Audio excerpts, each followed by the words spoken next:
Bienvenidos a un nuevo capítulo de nuestras conversaciones sobre la alegría, en las que estamos leyendo y reflexionando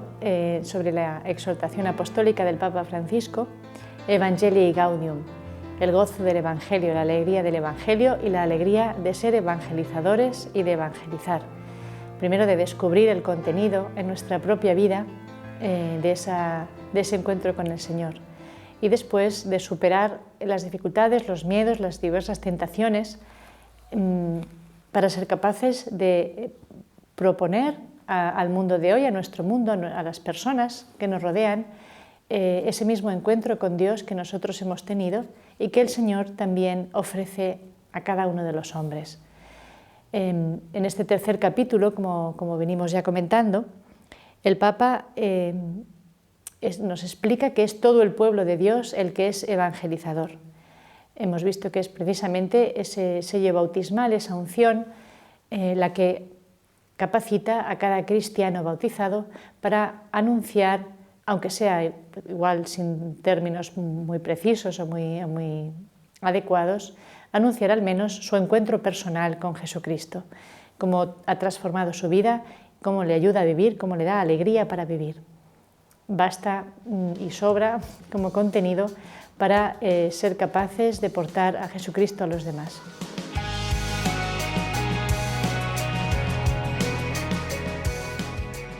Avanza el Papa en su reflexión y nosotros con él en los puntos siguientes, donde nos va a hablar de la fuerza de la piedad popular, de la importancia del encuentro personal y también, por supuesto, de la necesidad y la conveniencia de evangelizar también en la cultura, los centros de cultura. Cuando habla de la piedad popular recupera algunas expresiones de Pablo VI, de Benedicto XVI,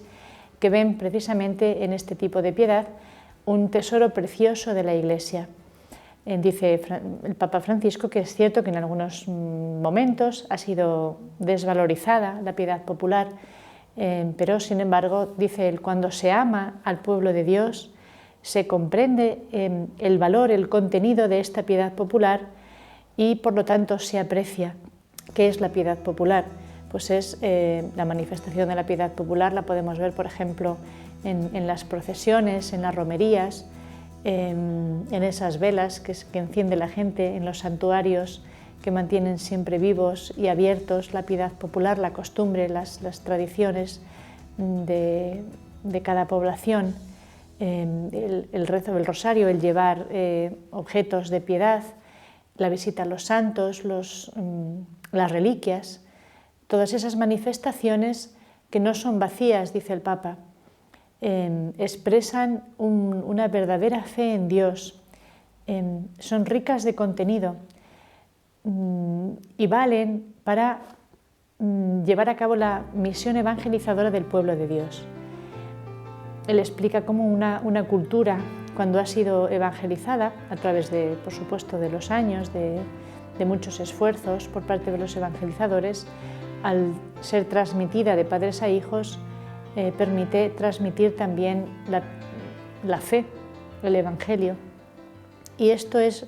en cierta manera, lo que hace la piedad popular. Es como una especie de misión, de misionaridad, de evangelización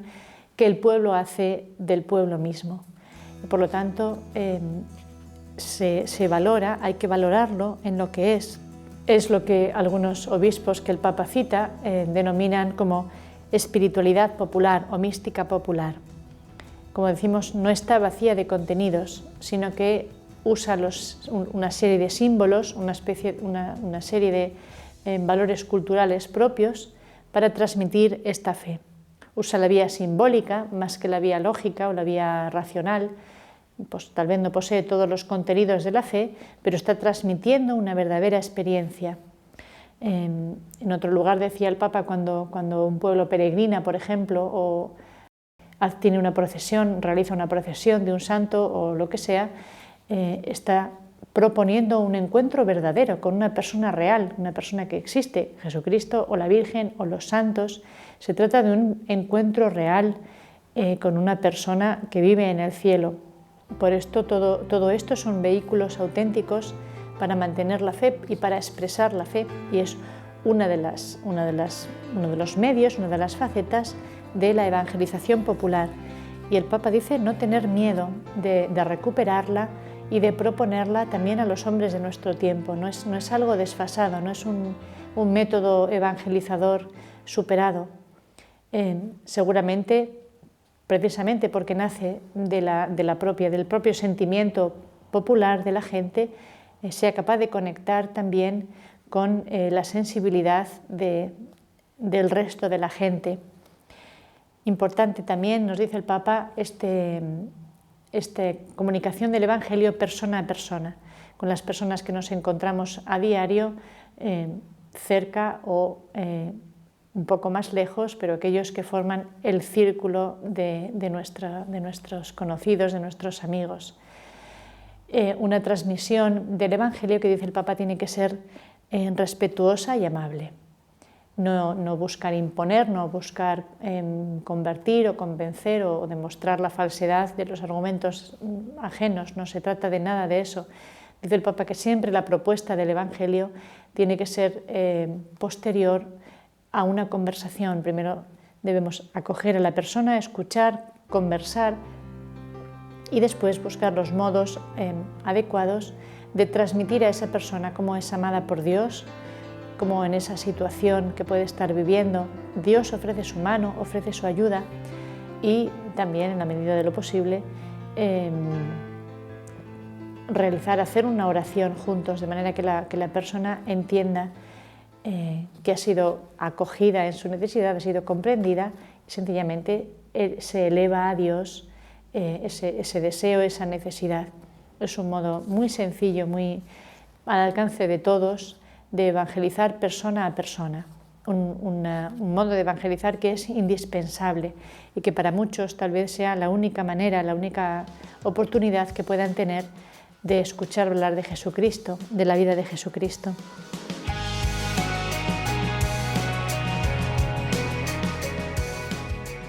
En particular en aquellos lugares donde la fe solo está a disposición de una minoría, el Papa nos invita a no tener miedo, a romper esos temores, digamos, a iniciar algo nuevo, a emprender el camino que puede ser largo y fatigoso, pero que han emprendido tantos hombres a lo largo de la historia, de evangelizar la cultura o de inculturizar la fe, de ser parte de este proceso de formación de la conciencia humana a través de la historia, en vez de ser sencillamente observadores pasivos, tal vez pesimistas y desilusionados. El Señor nos da el poder de su fuerza, de su Espíritu Santo, la unción, como dice el Papa, esa capacitación para fecundar cada cultura, cada realidad, con la fuerza de su presencia. El Papa también señala cómo es el mismo Espíritu Santo el que, por su parte, enriquece la Iglesia con ciertos carismas particulares, gracias especiales que se dan para la construcción de la Iglesia. No se dan para un beneficio particular de una persona o de un grupo, se dan para una construcción armónica de la Iglesia, para revitalizar, por así decirlo, el proceso de renovación de la Iglesia. Y aunque se den una multiplicidad, digamos, de estos carismas, si son auténticos, el Papa da esta también regla de discernimiento, cuanto más auténticos son, cuanto más fieles son al Espíritu Santo, que es el que los ha proporcionado, más son capaces de cooperar armónicamente a una construcción orgánica de la Iglesia, en vez de mirarse con desconfianza los unos a los otros o crear divisiones y grupúsculos, por así decirlo. Y por fin el Papa también nos habla de la importancia de evangelizar la cultura, los centros de estudio, las universidades, recuperar de un modo vibrante, por así decirlo, el diálogo entre fe y razón. Él dice que cada vez que un evangelizador ha incorporado también los contenidos de la fe, de la razón, de la ciencia, de los conocimientos humanos, no solamente ha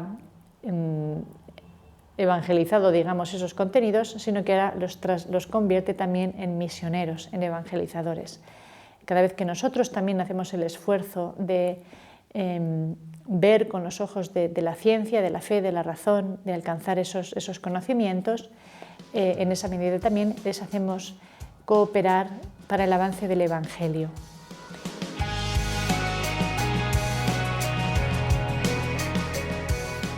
Concluimos esta subdivisión del capítulo 3, que el Papa titula Todo el pueblo de Dios anuncia el Evangelio,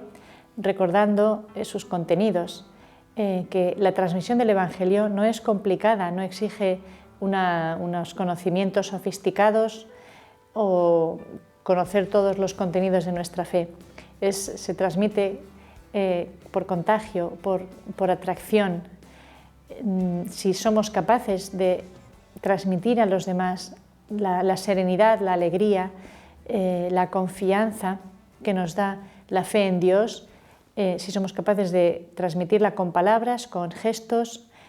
con nuestro modo de vida a los demás, esto es ya efectivamente ser un pueblo misionero, un pueblo de discípulos y misioneros, un pueblo que camina en marcha hacia el encuentro con Dios,